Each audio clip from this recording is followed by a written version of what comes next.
पूरा लोकल। అడ్డంబడే మీరు తొండి వాదన మొండి వాదన చేస్తారు.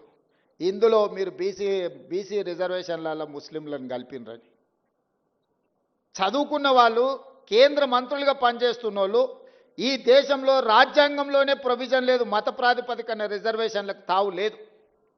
మత ప్రాతిపదికన ఏ రిజర్వేషన్ ఉన్నా 2 నిమిషాలలో సుప్రీంకోర్టు కొట్టేస్తుంది. మేము పంపించిన బిల్లుల్లో కానీ మేము పంపించిన ఆర్డినెన్స్లో కానీ ఎక్కడైనా మత ప్రాతిపదికన 1% 0.1% రిజర్వేషన్ అయినా ఉందా మీరు చూపించండి అని చెప్పి బీజేపీ బీఆర్ఎస్ నాయకులను నేను అడుగుతున్నా. ఎందుకు అబద్ధాలతోని బలహీన వర్గాలను అడ్డుకుంటున్నారు, బహుజనులకు అన్యాయం చేస్తున్నారని నేను వేదిక మీద నుంచి అడగదలుచుకున్నా. చట్టంలో ఎక్కడా లేదు. నిజంగానే ఒకవేళ ముస్లిం రిజర్వేషన్లను తీయాలన్న ఆలోచన మీకు ఉంటే, మీ సిద్ధాంతమే అదైతే నాగ్పూర్లో ఆర్ఎస్ఎస్ కేంద్ర కార్యాలయం ఉంటుంది.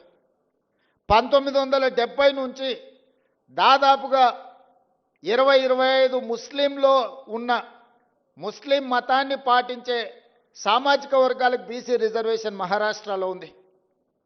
మీరు తొలగించగలరా?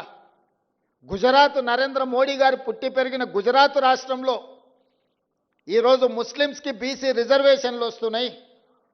నరేంద్ర మోడీ గారు గుజరాత్లో తొలగించగలరా?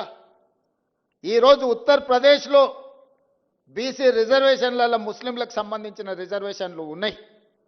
ఉత్తరప్రదేశ్ నుంచి ప్రధానమంత్రిగా ఉన్న నరేంద్ర మోడీ గారు మీరు ఉత్తరప్రదేశ్లో తొలగించగలరా?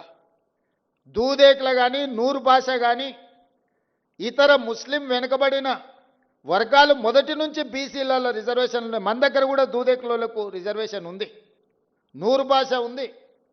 అదేవిధంగా బార్బర్ కమ్యూనిటీ కటింగ్ చేసే వాళ్ళు ముస్లింలలో ఉన్నారు, కుల వృత్తులు బట్టలు ఉతికే వాళ్ళు ఉన్నారు, దూది నేసే వాళ్ళు ఉన్నారు.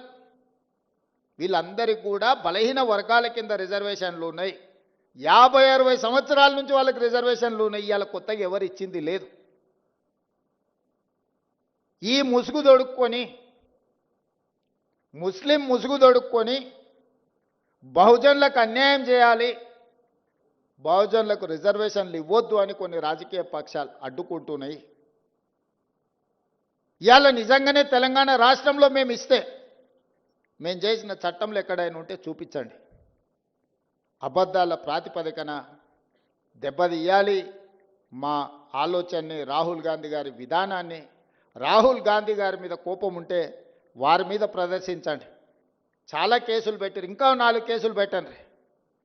కానీ ఆయన నమ్మిన సిద్ధాంతాన్ని దెబ్బతీయడానికి ప్రయత్నం చేయొద్దు అని చెప్పి కేంద్ర ప్రభుత్వానికి నేను విజ్ఞప్తి చేస్తున్నా.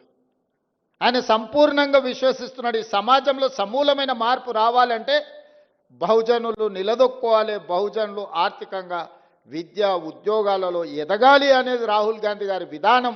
ఆ విధానాన్ని అమలు చేయడమే నా బాధ్యత, మా ఉప ముఖ్యమంత్రి బట్టి విక్రమార్క గారి బాధ్యత.